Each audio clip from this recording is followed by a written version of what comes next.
unemployment's down to 4%. Wages are at historic highs for recent history. Quits are at a all-time highs or near that. Job openings are at all-time highs. So you're right. This is a great labor market for workers, particularly workers in the lower quartile of earning, who are getting the biggest wage increases and really very, very high wage increases. So the problem really that we're facing is one of high inflation. And over time, those people, the biggest risk to being able to sustain a long expansion and have continued increases in participation, for example, which has tended to lag declines in unemployment, is to sustain or really restore price stability. So that is the single most important thing we can do to really try to have the kind of long expansion that we saw in the last cycle and saw the many benefits that flowed to people as that expansion extended. Thank you. And my last time with us here.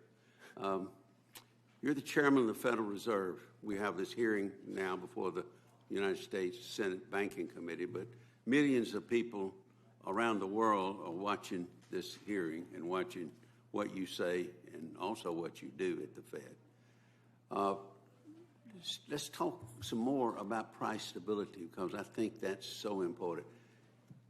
We know what the term is, but to the average person, just explain what you mean by price stability, which is a mandate of the Congress gives the Fed.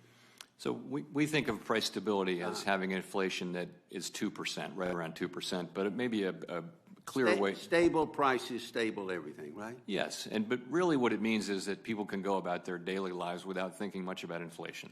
It comes down to that, and that it's just not an important consideration for people living their lives, taking out mortgages, putting their kids through school, or for businesses that are borrowing and things like that. It affects everybody in the economy just about, doesn't it? It does. And one way or the other. And when inflation goes up, and you're seeing this now, real wages, really, what matters is whether your wages are going up more or less than inflation. And for the most part, real wages are declining, but not for everybody. I think at the bottom end of the wage spectrum, real wages have actually been increasing. And that's why we need to get inflation under control. It's going to be harder to get it under control once it's rampant than it would be when it starts out. My question to you is this. We know you have a lot of great, gifted economists at the Federal Reserve that furnish you data on every trend on prices and prices that would tend, dealing with inflation, price stability in the world, and how it affects us here, everybody. The Fed obviously missed the trends there. Was it a question of not having the right data, or was it a question of ignoring the data you had? Because a lot of private, I wouldn't say all, but a lot of private economists predicted where we're going on this inflation, and they were spot on 2 years ago. Was it a question of, again, you didn't have the data, which you should have, or you misjudged the data or ignored the data? No, it was not about data at all. This is really what it was about. When inflation really just about barely a year ago, in March of last year, started to move up quickly, central banks and macroeconomists really overwhelmingly looked at that as like a supply shock, like an oil shock. And what the textbook says is the shock's going to come and it's going to go, and you shouldn't react to it. And so we looked at it that way. And I would say by the middle of last year, we started to move away from it, and we moved away from it at an increasing rate of speed. Hindsight says we should have moved earlier, and that turned out to be wrong. Not maybe conceptually wrong, but it's just taking so much longer for the supply side to heal than we thought. So in hindsight, you certainly wouldn't have done that, but I think there really is no precedent for this. We looked at it the way it was. There were certainly some voices, and they've turned out to be right so far. Ultimately, we think the supply side will improve, and that'll help with inflation. In the meantime, we're going to use our tools, and we're going to get this done. About 40 years ago or more, we had rampant inflation in the U.S. We had a chairman, Dr. Volcker, who was chairman of the Fed, and he was maligned for a little while by people, but praised later. But he brought the leadership to the Fed and to the country that we had to squeeze inflation out at all costs, just about. And a lot of it was draconian. You have to do it. Is the leadership at the Fed under you and the Fed prepared to do what it takes to get inflation under control and protect price stability? Well, let me say I knew Paul Volcker. I'm pretty sure I saw him testify in this room many years ago. I think he was one of the great public servants of the era, the greatest economic public servant of the era. And I hope history will record that the answer to your question is yes. So you're prepared to do what it takes without any reservation to protect price stability? Yes. That would be a departure of what you've done. Thank you very much. The fallout of the Ukraine crisis and address the pandemic-related inflation and corporate price gouging that's hurting American families. Much is at stake for our country. But Republicans on this committee refuse to show up and vote on 5 nominees to the Fed. They refuse to do their job. This is shameful and it is risky. Any Republican talking today about the risks facing our economy should be willing to show up and vote on Fed nominees. So let's talk about one of those risks, Mr. Chairman.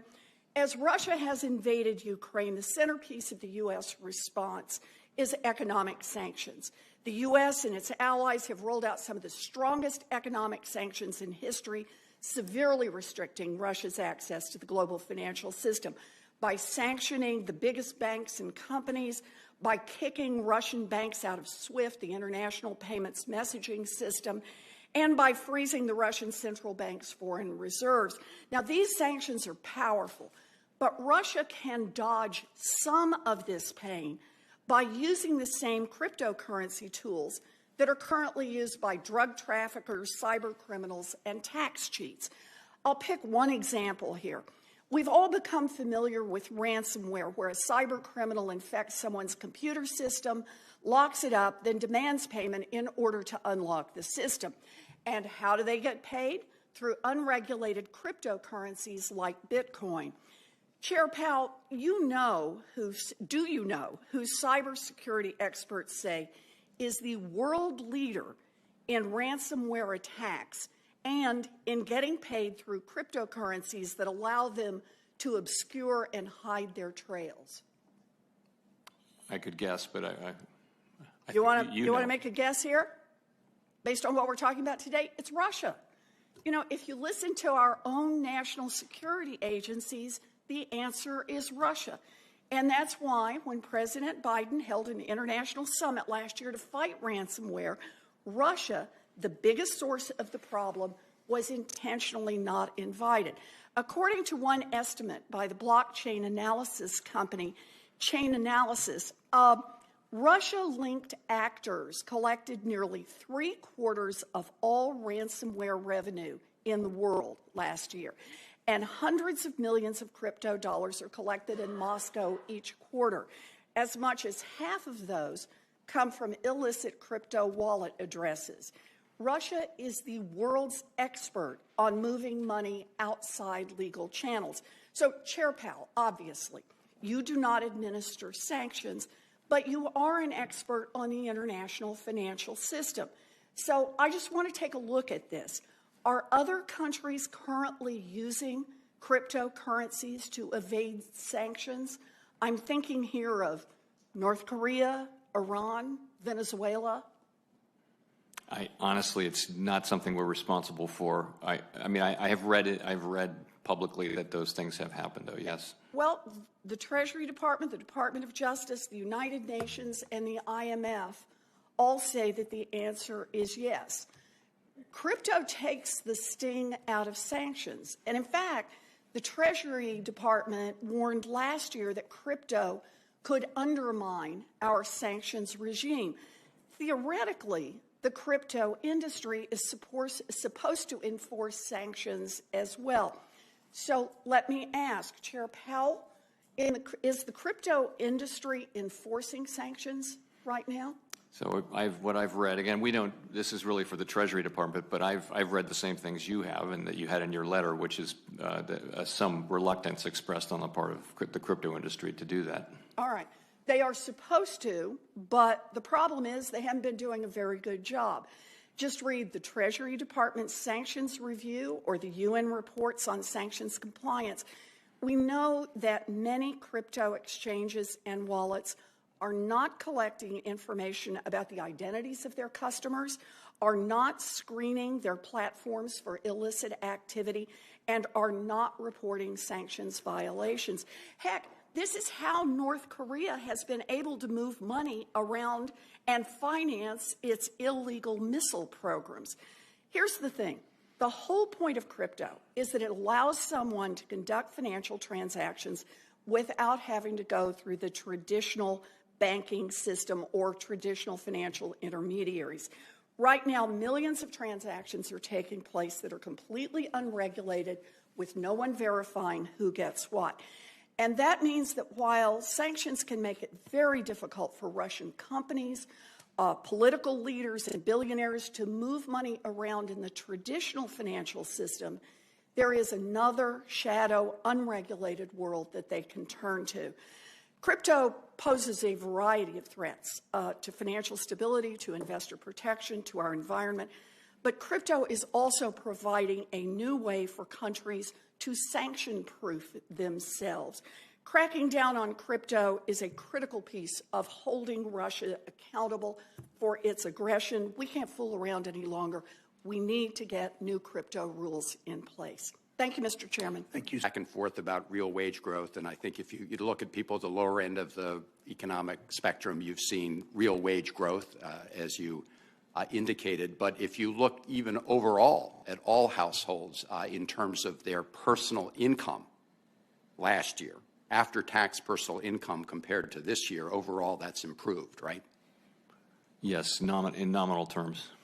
No, I'm asking in real terms, actually. Could you get Personal back income. to us? So there are a lot of, it depends on whether you're looking at 1 year or 2 year and which measure you're looking at. But if you're talking about a particular piece of data, I don't have at hand. But I know that, for many, real wages rose in 2020 and in the aggregate declined marginally in 2021. Yeah, but I'm talking about all the income available to a household. All income. In real terms. I'm happy to follow up in real That'd be great, Mr. Chairman. Thank you. And you pointed out that there were some common sense measures we could take to address those, including more affordable child care, so more people could ensure that their kids are in a safe and secure and affordable place while they're at work, and in response to Senator Menendez, allowing people to come out of the shadows in our economy with some immigration reform. And I think those are both common sense measures, as you said, that we should take. You're in a tough position given all the variables we're seeing, right? We're seeing higher economic growth. In fact, you've testified previously that, because of the American Rescue Plan, we have seen much more robust economic and job growth than had been estimated before then. You've got a war in Ukraine, which is putting upward pressure on oil and gas prices, and that, in effect, that could also have an impact in slowing down the economy. I was interested in Senator Toomey's line of questioning. I mean, you've got to navigate that. Another variable here, of course, is the possibility of another variant of the coronavirus coming back and wreaking havoc. Isn't that another major unknown that you've got to factor into your decision-making? Yes, yes, it is. And as you think of that along the common sense lines, doesn't it make sense that we be fully prepared so that if there's another variant and outbreak, that we're able to quickly address it, quickly reduce the economic fallout that we witnessed around the original outbreak? Doesn't that also make common sense? It sounds like it. I'm not sure where I'm going here with it. It sounds like a fiscal proposal, but well, it's like the other ones that are kind of common sense. I'm not asking you to make a judgment totally within monetary policy or the Fed's domain in that sense, but from an economic perspective, and you have an important role to play. there. It seems to me that the more prepared we are to fight a new variant, the better off we will be from an economic perspective, right? Yes. I just point that out because we just received a request from the President for a supplemental assistance package to stockpile more antivirals so people could be treated more quickly, to stockpile tests so that we could quickly determine where we may experience an outbreak, and to stockpile more vaccines, and also to work globally to prevent a new variant from developing. Again, just from an economic perspective, those preparations would make common sense, would they not? They would, and variant to variant, the economy has gotten better at dealing with this. The American people have. So I think anything that allows us to continue living our economic lives is a plus. I appreciate that. I think that we just need to take some practical steps, as you said. Can you just talk a little bit about the assessment that you made regarding the households being in strong financial shape? You mentioned that, and I think it's worth just elaborating on that a little bit, because we have wage income, but we also have the income people received as a result of the American Rescue Plan, right? $1,400 per person, and other emergency assistance we provided. And that has put households overall in strong financial shape. I think those are the words you used. Is that right? Yes. Just as you say, the level of savings even among those at the lower end of the income spectrum is much higher than trend, than it was just continuing the prior trend. So relatively good. The surveys that we undertake, people feel better about their financial situation than they have in a long time. Right, and again, we've had this back and forth about real wage growth, and I think if you look at people at the lower end of the economic spectrum, you've seen real wage growth, as you indicated. But if you look even overall at all households in terms of their personal income last year, after-tax personal income compared to this year, overall that's improved, right? Yes, in nominal terms. No, I'm asking in real terms, actually. Could you Personal get back income. to us? So there are a lot of, it depends on whether you're looking at 1 year or 2 year and which measure you're looking at. But if you're talking about a particular piece of data, I don't have at hand. But I know that, for many, real wages rose in 2020 and in the aggregate declined marginally in 2021. Yeah, but I'm talking about all the income available to a household. All income. In real terms. I'm happy to follow up in real That'd be great, form, Mr. Chairman. Thank you. Thank you, Mr. Chairman. Mr. Chairman, the President has requested that Congress appropriate additional money to fight COVID. Senator Van Hollen just referred to it. Do we have that money? I feel like I'm getting into fiscal policy here. I really want to leave this to Yes, sir, but you do we have that money? Do we have that money? Well, in the sense of a positive Do we even have bank, 5% of that money? I don't know what you mean by have the money. Will we have to borrow the money? I think we're running deficits, so I think a lot of spending is on the basis of borrowing. Right, okay. Let me ask you about the sanctions on Russia's central bank. The West has sanctioned its bank. And you say it is, or some say that it has basically prevented from Russia from using those foreign reserves, because they're foreign reserves. They're not in Russia. They're in other banks and other countries. Has China joined in that sanction? No, I don't believe so. So if China wants to, it could support the ruble, could it not? In theory, yes. Okay. Now, does that sanction on the foreign reserves of Russia by the West, does that stop dollars and euros from coming into Russia? I think other sanctions do.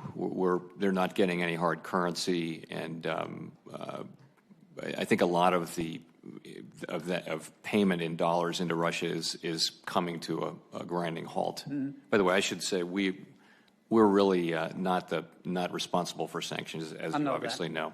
You're not responsible for climate change either, but that doesn't stop the Federal Reserve or for elementary and secondary education. But that hasn't stopped the Federal Reserve from having an opinion. Not you, but some of your colleagues. Now, the West has said, the president has said, we're going to throw Russia out of the international community, and we're going to throw Russia out of the international marketplace. And obviously, we all agree with that. And he sanctioned everything. But he hasn't sanctioned Russia's energy.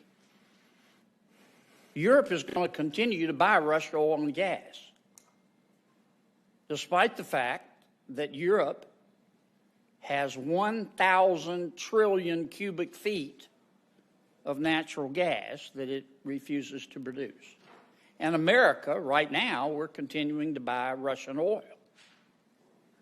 So how are we going to throw Russia out of the international community and global markets if we don't attack their oil? And that really is a question for the elected government, by the administration and particularly the Treasury I Department. know, but I'm asking your opinion because you're a smart man. I appreciate that very much, but my opinion is that it's not something I would have an opinion on as Fed chair. It's just we don't do energy policy, we don't do sanctions. We're technical support. We're not the policymaker. So it would be like the Secretary of the Treasury coming in and talking about monetary policy. Okay, let me take you back to the spring of 2020. Governments shut down the private sector in virtually every country. Markets are panicking. Everybody's looking at you to calm things down. You did. You did. And one of the things you did, aside from the currency swap line that you established, well played. You said we meaning the Federal Reserve, are going to provide capital to American businesses. Okay? And you did. And you kept us going. And I thank you for that. Suppose, though, the Federal Reserve had said at that time, we're going to keep American businesses going and we're going to supply the capital, except we're going to use this opportunity to bankrupt the oil and gas community, the oil and gas sector. Where would we be today if we'd done that? You'd be very unhappy with me, and appropriately so. Why is that? Well, because some of your possible new colleagues think we should have done that.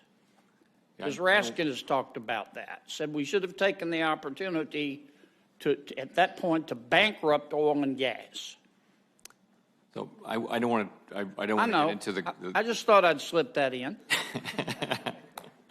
I'm not asking you to comment on Ms. Raskin, our reserve trust, or the other things that we need to get to the bottom of. I'm asking you to tell me what would have happened if we used that opportunity to bankrupt the fossil fuel industry, as Ms. Raskin suggested we should. Well, strike the Raskin part. That makes you nervous, I can tell. I just, we're a creature of law. You passed the CARES Act. It didn't say anything about picking and choosing, and we weren't going to do that. We didn't do it. You think picking and choosing is a bad idea? I think, we actually deliver, and we need to deliver price stability. We're not currently doing that, and we're very highly motivated to get the economy back to a place where we have inflation under control, but also a strong economy and a strong labor market. I couldn't agree with you more. Accountability and frankly, credibility are so important for the Fed. I know the ranking members talked a good deal about mission creep at the Fed, politicization of the Fed. I'll just underscore and associate myself with his remarks there as well in terms of my... As Matzos raised the issue of housing, and for families all across the country, particularly my home state of Rhode Island, this is one of the biggest forms of inflation they're seeing. It's been reported that housing prices year over year have gone up 20%. Rent in nationwide in January rose 14% in 2021, the last numbers we have.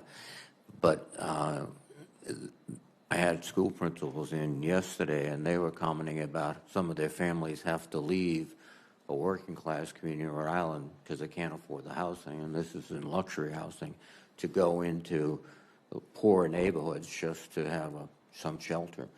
And I'm afraid there's another factor that's going to really exacerbate what's going on, and that is private equity and Wall Street have decided that they're going to buy up as many homes as they can, and that disrupts what we assume is the typical housing market for both rental, i.e. Relatively small owners have rental properties in the state. They have a relationship with their tenants. When it comes to homes, you buy a starter house and then you move up and you sell it. And these are families through a realtor selling it. Now we've got the big machines that are just buying up houses, throwing people out. And I think that's something that's going to essentially sneak up on us like the derivatives crisis and a lot of other crises in the past. But what you're going to do, and in your authority, is address the demand side of the economy. This is really a supply side issue. I would assume you'd agree. Yes. But if we do not address it,